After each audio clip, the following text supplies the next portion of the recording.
الله من الشيطان الرجيم.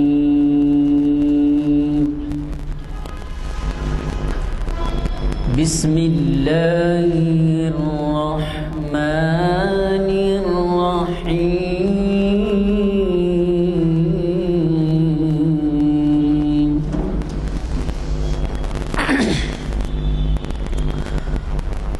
قل أعوذ برب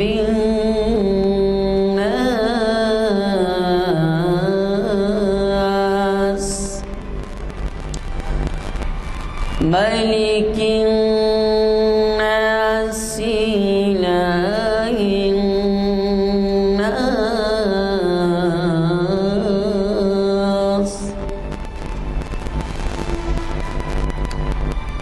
من شر الوسواس الخناس.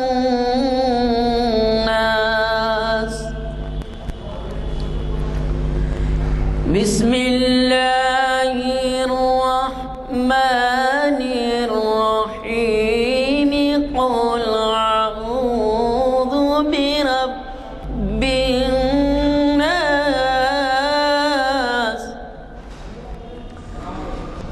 ملك الناس إله الناس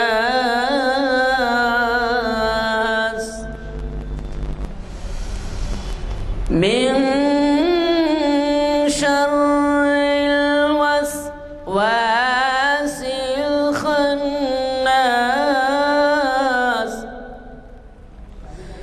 الذي يوسوس في صدور الناس من الجنة والناس. صدق الله العظيم. حضرات، آج کا جو پروگرام ہے اس کے جو بلز پرچے ہمیں تقسیم ہوتے ہیں پروگرام کے، وہ آپ کے ہاتھوں میں ہیں.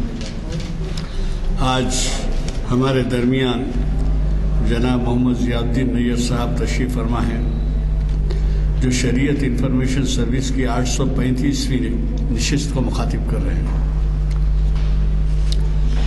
یہ نشست جامع مسجد عالیہ گن فاؤنڈری کے کانفرنس ہال میں آج بیوم پیر بتاریخ 29 نومبر 2021 مطابق 24 ربیع الثانی 43 ہجری منعقد ہو رہی ہے. حضرات، مخرج صاحب کا تعارف میں آپ سے کیا کر رہا ہوں. اب وہ سامنے بیٹھے ہیں، وہ کیا تعریف کر سکیں. یہ تو چھوڑیے کہ ان کا رول ملت کے کاموں میں جو ہے وہ تو آپ اخباروں میں پڑھتے ہی ہوں گے، لیکن ہمارے محافل سے بھی وہ ایک عرصے سے وابستہ ہے، اور یہ ذوق ان کا یہاں کا ہی نہیں ہے. میں نے اس سے پہلے بھی بتایا تھا وہ کہ جب جدے میں تھے تو ان کے گھر پر کئی ایسی محفلیں ہوتی تھیں اور بڑی ہی مصروف لوگ ان پہ شرکت کرتے تھے. تھوڑا سا البتہ فرق اتنا محسوس ہوتا ہے کہ وہاں پہ بعض وقت ڈنر وغیرہ کا بھی انتظام رہتا تھا، تو وہاں لوگ اتنے اشتیاق سے آتے تھے کہ اپنے گھروں سے طالب علموں کو بھی لاتے تھے، بچوں کو بھی لاتے تھے. مجھے یہ دیکھ کے افسوس ہوتا ہے کہ باوجود توجہ دلانے کے یا نوجوانوں کی حاضری کا کم ہے. معلوم نہیں کیوں ایسا ہے. البتہ یہ کہا جا سکتا ہے کہ آپ متوجہ ہوں تو نوجوان بھی آ سکتے ہیں. بات یہ ہے کہ اب آپ یہ سوچئے کہ آپ ہم کو سب کو گزر جانا ہے، گزر جانے کے بعد ان محافل کا کیا ہوگا اگر نوجوان اس کی جائزہ نہ لیں. تو آپ ذرا سوچ لیجئے اور کوشش کریے کہ اپنے ساتھ ایک ضرور کم سے کم 1-2 نوجوانوں کو مل جائے، خصوصاً مدارس سے جن کا تعلق ہے، کوئی مدرسہ چلاتے ہیں یا مدرسے کے بورڈ میں رہتے ہیں، اس کی کمیٹی میں رہتے ہیں، تو وہاں اس بات کی طرف توجہ دلائیے کہ کوئی مشکل نہیں ہے، اگر پرانے شہر سے کوئی ایک وین کر لیے تو 10-12 بچے آ جا سکتے ہیں اس کے وین میں۔ تو میں ہمارے آج کے مخرج صاحب جناب محمد ضیاء الدین صاحب سے گزارش کروں گا، دیکھیے داعیانہ کردار کے آداب، داعی کے معنی کیا ہے؟ داعی دعوت دینا ہے، تبلیغ ہے، تو یہ ایسا اچھا عنوان انہوں نے چنا ہے کہ آج کے دور میں یہ بہت ہی اہمیت کا حامل ہے، داعیانہ کردار کے آداب۔ میں یہ بالکل آپ کے توجہ کی خاطر کہوں گا کہ اتنے محافل ہوئے ہیں لیکن ایسا عنوان کبھی نہیں ہوا ہے، تو اس لحاظ سے بھی یہ داعیانہ کردار کے آداب کی بہت بڑی اہمیت ہے۔ وقت چونکہ بہت زیادہ ہو چکا ہے، اب مخرج صاحب کو صرف آدھا گھنٹہ یا 35 منٹ کا وقت رہ جاتا ہے۔ میں گزارش کرتا ہوں کہ وہ شہ نشین پر تشریف لائیں، البتہ ان کو ایک اور مبارکباد بھی دینی ہے، وہ بھی دے دیتا ہوں، وہ All India Muslim Personal Law Board کے رکن بھی بنائے گئے ہیں، اور شاید اب پہلا اجلاس معلوم نہیں کب ہے کچھ اندازہ ہے؟ بہرحال عنقریب ہوگا، وہ مسائل ہیں بس، تو ہم نیک تمناؤں کا اظہار کرتے ہیں آپ ہم سب کہ ان کے شرکت سے جو ہے مسلم پرسنل لاء بورڈ اس سے زیادہ استفادہ کرے، کیونکہ وہ ایک بہت ہی تجربہ کار اور کامیاب رکن ملت رہے ہیں۔ میں ان سے گزارش کرتا ہوں کہ شہ نشین پر تشریف لائیں۔ بسم اللہ الرحمن الرحیم، نحمدہ ونصلی علی رسولہ الکریم، اما بعد۔ محترم عالی جناب غلام یزدانی صاحب سینئر ایڈوکیٹ، جناب ناظم الدین صاحب، برادران عزیز، السلام علیکم ورحمۃ اللہ وبرکاتہ۔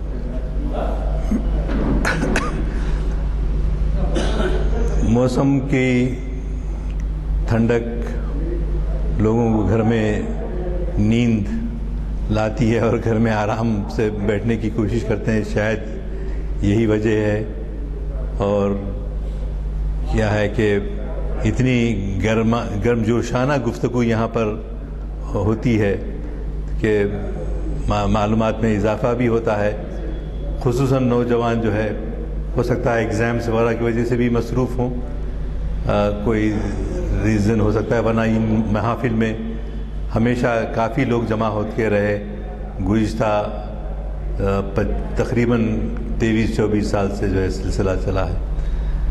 میں آج کی گفتگو کا عنوان جو دیا تھا، داعیانہ کردار مومن کا جو ہوتا ہے، جیسا ابھی ہمارے صدر صاحب فرما رہے تھے کہ داعیانہ اسی سے بنا، دعوت دینا، انوائٹ کرنا اسلام کی طرف۔ ویسے اردو ادب میں داعی کے معنی ویسے بڑے وسیع ہوتے ہیں، لیکن یہاں پر مخصوص اصطلاح جو ہے قرآن مجید کی دعوت کے بارے میں بہت جگہ آئی، یأمرون بالمعروف وینہون عن المنکر، نیکی کی دعوت دیتے ہیں اور برائیوں سے روکتے ہیں۔ مومن کا جو ہے وتیرہ یہ ہے۔ تو اس میں داعیانہ کردار ہمارے لیے ظاہری زندگی میں ہمارا نمونہ عمل کون ہے؟ نمونہ عمل ہمارے سرکار محمد مصطفیٰ احمد مصطفیٰ صلی اللہ علیہ وسلم، ان کا جو مثال ہے، ان کی جو مثال بحیثیت داعی کے رہی، ان کا کردار، ان کا کیریکٹر، جی وہ قابل احترام ہے، نہ صرف قابل احترام ہے بلکہ اس پر عمل کرنے کی ضرورت ہے۔ وہ اندرون جو ہے جذبہ، جو تڑپ، جو بے چینی ہمارے حبیب پاک محمد صلی اللہ علیہ وسلم کو اس بارے میں ہوتی تھی. سورہ کہف میں آیا فَلَعَلَّكَ بَاخِعٌ نَفْسَكَ عَلَىٰ آثَارِهِمْ إِن لَّمْ يُؤْمِنُوا بِهَٰذَا الْحَدِيثِ أَسَفًا. فَلَعَلَّكَ اللہ تعالیٰ فرما رہا رسول کے شان میں کہ آپ اتنی سوز دل سے، اتنی تڑپ اور بے چینی سے آپ دعوت کا کام کرتے ہیں کہ ایسا معلوم ہوتا ہے فَلَعَلَّكَ بَاخِعٌ نَفْسَكَ، آپ اپنے آپ کو ہلاک کر ڈالیں گے. کس کے لیے؟ انسانوں کی بہبودی کے لیے، فلاح کے لیے، انسانیت کے لیے، ان کی زندگی میں کیسا نمونہ بننا چاہیے. تو وہ نمونہ ہے ہمارے حضور محمد صلی اللہ علیہ وسلم. تو داعیانہ کردار سرکار کا جو تھا، بخاری اور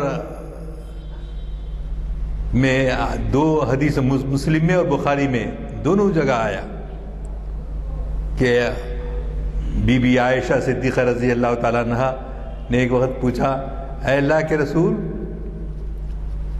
آپ کو احد کے دن سے زیادہ کسی اور دن تکلیف پہنچی؟ احد کے میدان میں تو بڑا معرکہ رہا جی، کافی لوگ شہید ہوئے. ابو دجانہ اپنا سینہ جو ہے سپر رسول صلی اللہ علیہ وسلم کو کر دیے جی. خواتین ابو عمارہ رسول اللہ صلی اللہ علیہ وسلم کو گھیر رہے ہیں تاکہ دشمن حملہ آور نہ ہو.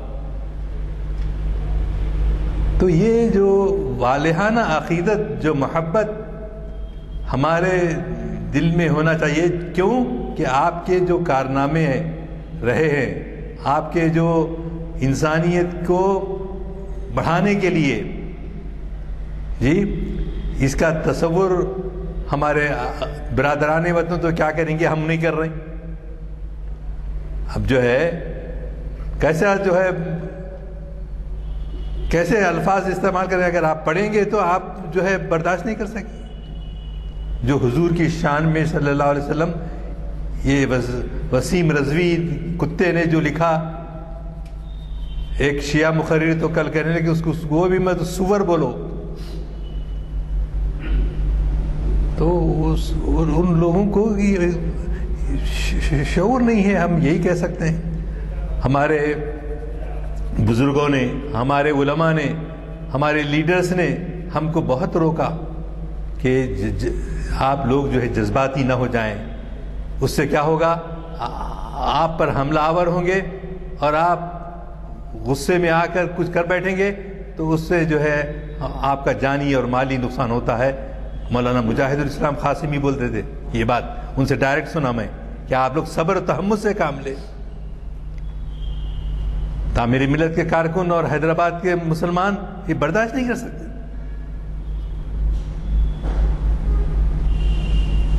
مگر 1984 میں جو سیٹانک ورسز جو کتاب لکھی گئی تھی، سلمان رشدی نے لکھی تھی، اس کتاب پر احتجاج امریکہ میں ہوئے، لندن میں ہوئے، ہندوستان میں ہوئے. لیکن ہندوستانی حکومت جبکہ اندرا گاندھی کی تھی، انہوں نے اس کتاب کو بین کر دیا 1988. لیکن یہ کمبخت موجودہ جو گورنمنٹ ہے وہ تو اکسا رہی ہے، ایسے لوگوں کو پیدا کر رہی ہے جی. وہ پھر بھی غنیمت تھا، ان میں انسانیت تھی جی. اس کے بعد وہ سلمان آپ کے بنگال عورت آئی، نسرین، تسلیمہ نسرین، اس کو جو ہے مسلمانوں کی مرضی کے خلاف اس کو یہاں کا ریزیڈینشل پرمٹ دیا گیا، اس کو انڈیا میں قیام کرنے کے لیے اجازت دی گئی. تو ہمارے داعیانہ کردار ہم سے یہ کہتا ہے کہ ہم محبت سے کام لیں، انسانیت سے کام لیں، لوگوں کو اللہ سے ڈرائیں. لیکن یہ تمام حدود کو انہوں نے چھلانگ دیا. ان کو اندازہ نہیں ہے کہ کیا مقام ہمارے رسول صلی اللہ علیہ وسلم اور ان کے ساتھ صحابہ کا جو کردار رہا ہے، داعیانہ کردار رہا ہے، اپنی اللہ فرما رہا ہے کہ کیا اے حبیب پاک آپ اپنے آپ کو ہلاکت میں ڈال دیں گے؟ اللہ اکبر! کیا جو ہے، تو ہم ان کے نام لیوا ہونے کی وجہ سے، کیوں کہ ہمارے صحابہ نے حضرت خبیب رضی اللہ تعالیٰ عنہ سولی پر چڑھ کے نیچے سے ان کا دشمن ان کا جو ہے وہ کہتا ہے کیا خبیب تم چاہتے ہو کہ تم کو نیچے اتاریں اور تمہاری جگہ پر محمد کو سولی پر چڑھائیں؟ تو سولی پر چڑھے ہوئے انہوں نے کہا مجھے یہ گوارا ہے کہ کئی لاکھ مرتبہ مجھے پھانسی دی جائے اور پھر زندہ کیا جائے، پھر پھانسی دی جائے، پھر زندہ کیا جائے، لیکن میں سرکار کی شان میں کہ پیر میں ایک کانٹا بھی چبھا ہوا دیکھنا نہیں چاہتا۔ تو برادران عزیز، اسی لیے اقبال نے وہ خطاب ہی کہا تھا کہ کیا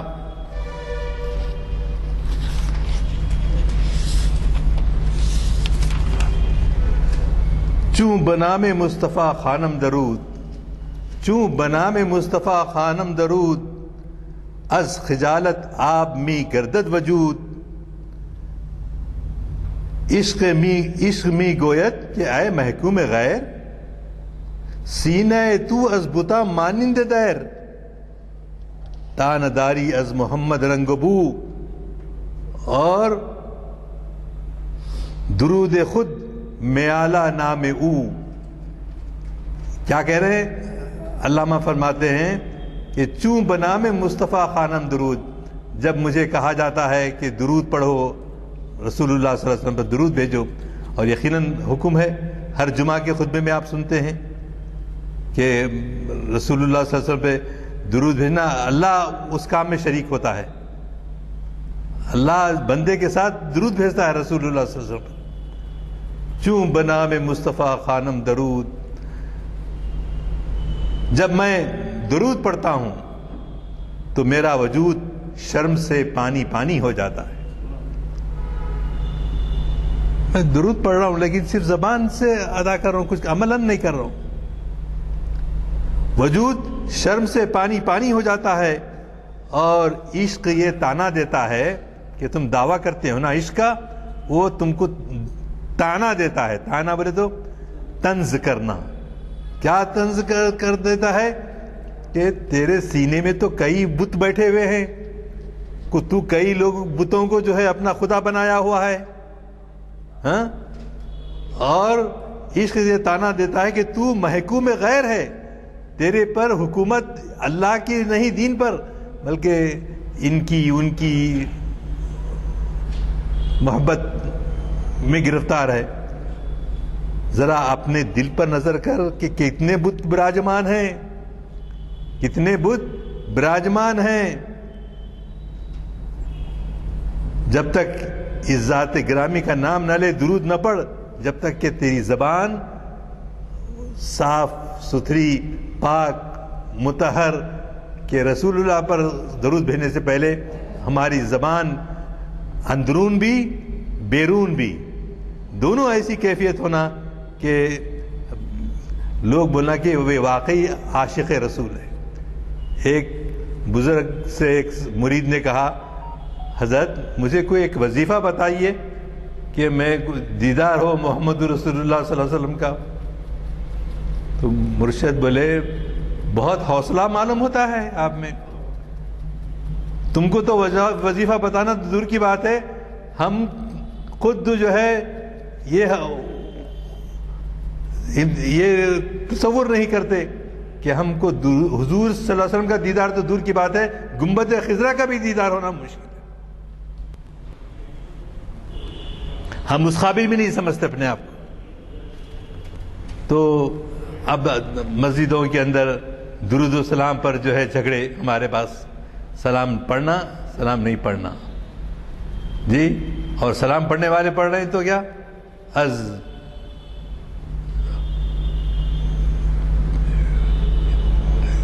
جسمی فدا سلام علیک، قلبی فدا سلام علیک، روحی فدا سلام علیک، کہہ رہے ہیں واقعی دل سے ہے؟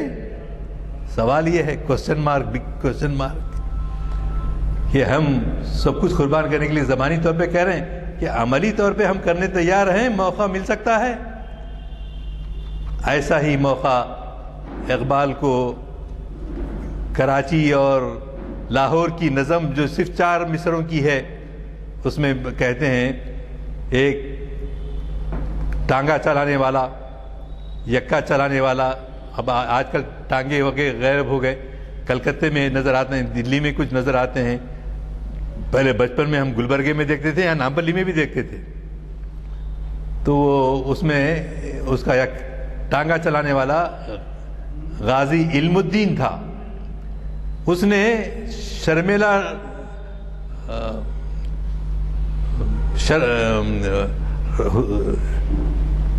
رنگیلا رسول، اعوذ باللہ، رنگیلا رسول کے نام سے کتاب لکھی اس نے، کب؟ آج سے تقریباً 70-80 سال پہلے۔ تو جب یہ سنا کہ اس نے یہ ایسی کتاب لکھی ہے تو اس کو قتل کر دیا، گرفتار ہوا، جج کے سامنے پیش ہوا، جج نے کہا کہ تم جانتے ہو تمہارے کام کی سزا کیا ہے؟ میں جانتا ہوں، ایسی ایک شہادت تو کیا میں لاکھوں شہادتیں قربان کر سکتا ہوں اللہ کے رسول صلی اللہ علیہ وسلم کے پاس۔ یہ ہمارے پاس چونکہ شرعاً ہندوستان میں وہ قانون نافذ نہیں ہے، اس لیے ہمارے لوگ کبھی آگے بڑھ کے ایسی حرکتیں نہیں کیے، لیکن پاکستان ایک مسلم ملک ہے، وہاں مسلم قانون ہے، تو وہاں کی حکومت میں سے ایک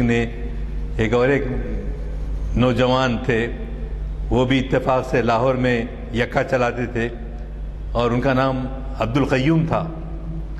عبد القیوم بھی یہ سو کال جرم کیا، لوگوں کے خیال میں تو سو کال جرم ہے، جرم نہیں تھا بلکہ یہ تو انہوں نے شہادت کے لیے کیا تھا کہ حضور کی شان میں جو گستاخی کرے اس کی سزا یہی ہے۔ تو علامہ اقبال کے پاس کچھ لوگ سربر آوردہ لوگ آئے، آ کے بولے علامہ آپ وائسرائے کو جانتے ہیں، انگریزوں کو اس زمانے میں بہت سارے لوگوں کو آپ جانتے ہیں، آپ عبد القیوم کی سفارش کر کے اس کو چھٹی دلا دیجئے، اس کی سزا قتل ہونے سے بچ جائے وہ۔ تو علامہ اقبال غور سے اس پیٹیشن کو سنا، انہوں نے غور سے سنا، خاموش سنا، اس کے بعد کہنے لگے کیا عبد القیوم کمزور پڑ گیا ہے؟ عبد القیوم جو قتل کیا تھا اب جو ہے موت سے گھبرا رہا ہے، کمزور ہو گیا ہے؟ تو جو لوگ آئے تھے انہوں نے کہا نہیں ہے، وہ تو کہتا ہے کہ میں نے شہادت خریدی ہے۔ تو اقبال نے کہا کہ جو شہادت جس نے خریدی ہے اس کے راہ میں حائل ہونا نہیں چاہتا۔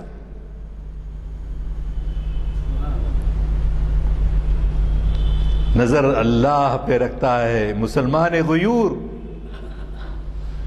موت کیا شے ہے عالم معنی کا سفر، ان شہیدوں کی دیت اہل کلیسا سے نہ مانگ، ان شہیدوں کی دیت اہل کلیسا سے نہ مانگ، قدر و قیمت میں ہے جن کا خون حرم سے بڑھ کر، حرم سے بڑھ کر، اندازہ لگا رہے ہیں حرم کی جو حرمت ہے، حرم کی جو پاکیزگی ہے، جو مقام ہے، اس کے مقابلے میں یہ خون اس سے زیادہ بہتر ہے۔ اللہ قدر و قیمت میں ہے جن کا خون حرم سے بڑھ کر، اے مرد مسلمان کیا تجھے یاد نہیں، حرف تدع مع اللہ الہا آخر، کہ حرف لا تدع مع اللہ الہا آخر، اللہ کے ساتھ کسی کو شریک نہ کرے۔ اگر یہ لوگوں کو خوش کرنے کے لیے، وائسرائے کو خوش کرنے کے لیے، اقبال اپنے دوستوں کو خوش کرنے کے لیے اگر کہہ دیتے تو بولتے حرف لا تدع مع اللہ، اللہ کے ساتھ کسی کو شریک نہ کرو، اللہ کی رضا کے لیے کام کرو صرف۔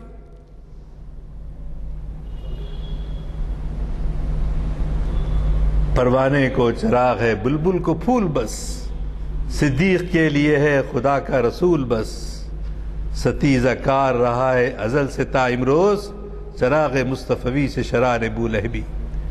تو دعوت اللہ دینے کا کام، جو تڑپ، جو سوز، جو رسول اللہ صلی اللہ علیہ وسلم میں پائی جاتی تھی، جن کو اللہ نے ایسا مقام دیا کہ بی بی عائشہ صدیقہ نے کہا کیا احد کے دن سے بھی بڑھ کر آپ کو زیادہ تکلیف کسی دن پہنچی؟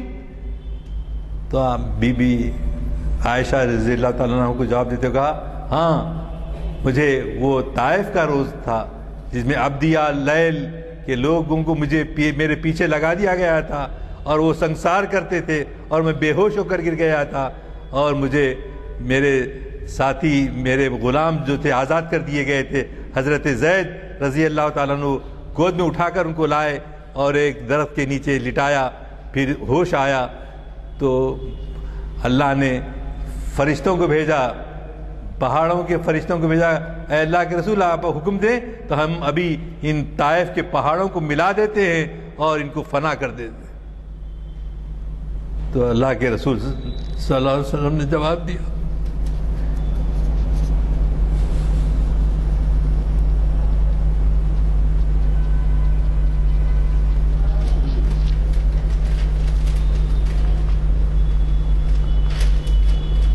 میں انہیں معاف کر دیتا ہوں، ہو سکتا ہے کہ ان کے بچے اور یہ جو بعد میں اسلام قبول کریں۔ تو اتنی قربانیاں، اتنی تکالیف آپ سنتے رہے ہیں، ابھی ربیع الاول کے مہینے میں سیرت طیبہ کی محافل میں سنتے رہے ہیں، کتنے مسلمان والہانہ طور پہ اللہ کے رسول کے عاشق ہوتے ہیں، اور یہ واقعات بھی دیکھا آپ نے۔ تو ضرورت اس بات کی ہے کہ جذباتیت ہونے کی بات نہیں، ہم کو جو یہاں پر اجازت ہے، ہم جو ہے قانونی طور پہ رہتے ہوئے ہم کر سکتے ہیں، تو ہمارے دلوں کے اندر وہ گداز، قلبی گداز، بے چینی، کیوں آج جو ہے 50 لوگ ہی آئے، وہ 100 لوگ کیوں نہیں آئے آج؟ ہم کو یہ تڑپ، یہ داعیانہ کردار ہے کہ داعیانہ کردار میں آج اتنے آدمی کیوں کم ہیں ہمارے پاس؟ کیا بات ہے؟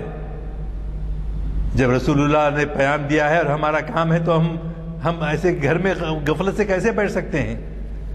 ہاں ضرور کوئی کام ہے تو الگ بات ہے، لیکن ایک سچا عاشق رسول جو ہوتا ہے صلی اللہ علیہ وسلم، اس کی تڑپ، اس کے گداز، اس کا قلبی گداز، آپ دیکھیے یہ کتاب ایک آداب زندگی ایک کتاب ہے، فقہ پر بہت اچھی کتاب ہے، اس میں 10 صفحے داعیانہ کردار پر لکھا ہے مولانا نے، اور اس میں یہی سب باتیں ہیں جو میں آپ سے کہہ رہا ہوں۔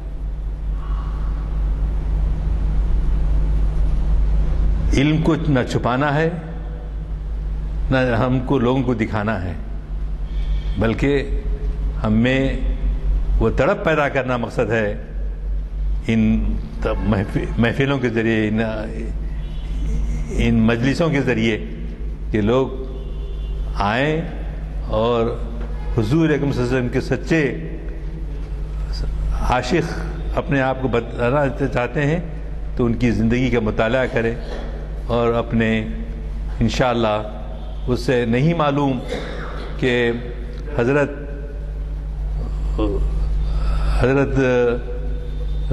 سلطان صلاح الدین ایوبی جب پیدا ہوئے تو ان کی دعاؤں سے کون پیدا ہوئے؟ حضرت شیخ عبد القادر جیلانی رحمۃ اللہ علیہ۔ نہیں معلوم ہم میں سے کون جو ہے اللہ تعالیٰ منتخب کرتا ہے، مگر ایسے ہی نہیں تڑپنا پڑتا، راتوں کو اٹھنا پڑتا، ہاں رضائے رب کے لیے کام کرنا پڑتا، اس کے بعد وہ تڑپ بھی حاصل ہوتی، وہ عشق بھی حاصل ہوتا، اور انشاءاللہ پھر مقصد اسلام کا جو اللہ دنیا میں بھیجا ہے، اب کوئی نبی آنے والا نہیں ہے، ہم میں سے ہر ایک کو ہی یہ کام انجام دینا ہے۔ وآخر دعوانا ان الحمد للہ رب العالمین۔ نے جو کچھ بیان کیا ہے اس کے بارے میں کیا تبصرہ کیا جا سکتا ہے. کئی حوالوں سے اور واقعات سے ہم نے بہت کچھ سنا، اور یہی ہے کہ اللہ ان کے تقریری صلاحیتوں کو اور ابھارے، کیونکہ اب ان پہ بہت بڑی ذمہ داریاں بھی آ گئی ہیں. مجھے یقین ہے کہ وہ مسلم پرسنل لاء بورڈ میں کافی اہم رول انجام دیں گے، اور ہماری سب کی دعائیں ان کے ساتھ رہیں گی. میں اگلے پروگرام کے بارے میں بتا دوں آپ کو کہ اقبال کی اعلیٰ ظرفی کے چند پہلو. یہ دیکھیے، محفل اقبال شناسی کی 1055ویں نشست ہے. ہمارے ہاں جو نشستیں ہوئی ہیں اس میں سب سے زیادہ محافل اقبال شناسی ہیں. 1055 یہ نشستیں ہوئی ہیں، اور شریعت انفارمیشن کی 835 نشستیں ہوئی ہیں، اور تاریخ اسلام کی 928 ہیں. ویسے آپ جانتے ہیں کہ اقبال اکیڈمی کے بھی صدر ہیں، اور اقبال اکیڈمی کا بھی بہت بڑا رول رہا ہے. شہریان حیدرآباد، نہ صرف شہریان حیدرآباد بلکہ بیرون شہر کے لوگ بھی آج استفادہ کرتے آئے ہیں، جو تعبیر ملت کے مشہور و معروف رہنما جیسے خلیل حسینی صاحب، اور ہمارے پروفیسر، کیا نام ان کا، پروفیسر ظہیر صاحب، اور نہیں اس سے پہلے بھی اور تھے، مسلح الدین سعدی، اور بھی ہمارے بہرحال خلیل حسینی، ہاں خلیل حسین صاحب کا تو وہ لوگوں کے کوششوں کی وجہ سے اقبال کے محافل جو ہے وہاں پر ہوتے رہے. اور یہی نہیں، یوم اقبال بھی کئی دفعہ منایا گیا پیدائش کے دن پہ. تو میں اتنا سب کہتے ہوئے صرف یہی دعا کرتا ہوں کہ ہمارے آج کے مقرری صاحب کے معلومات اور ان کی صلاحیتوں میں اور اضافہ ہو، تاکہ ہم زیادہ سے زیادہ ان سے استفادہ کر سکیں. یہ بات یہ اور ہے کہ یہاں پر کتنی تعداد ہوتی ہے، لیکن یہ دنیا تمام میں سنی جاتی ہے، چونکہ طاہر علی صاحب جو ہے ویب سائٹ کے اوپر جو ہے پورے دنیا میں اس کو گشت کراتے ہیں اور راز سناتے ہیں. تو بہرحال یہ ہماری دعا ہے کہ آج کے ہمارے مقرری صاحب کے معلومات میں اللہ تعالیٰ اور اضافہ کرے، اور ہمیں ان سے استفادے کا موقع فراہم کرتے رہے. ان چند الفاظ کے ساتھ میں آئندہ پروگرام کے بارے میں بتاؤں گا کہ 1 دسمبر چہارشنبے کو اقبال کے اعلیٰ ظرفی کے چند پہلو. یہ بھی مشہور و معروف مقرر ہیں ڈاکٹر رؤوف خیر، یہ بھی بین الاقوامی شہرت رکھتے ہیں، اور محفل اقبال شناسی کی 1055ویں نشست کو مخاطب کریں گے کانفرنس ہال میں، اسی جگہ پہ چہارشنبے کے دن 1 دسمبر بعد اثر. میں چونکہ محفل کے ختم ہونے کا وقت آیا ہے، ہمارے مقرر صاحب سے دعا کی گزارش کرتا ہوں.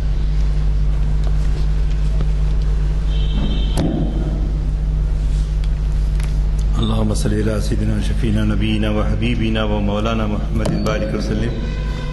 اللهم إنا نسألك رضاك والجنة ونعوذ بك من غضبك وسخطك والنار.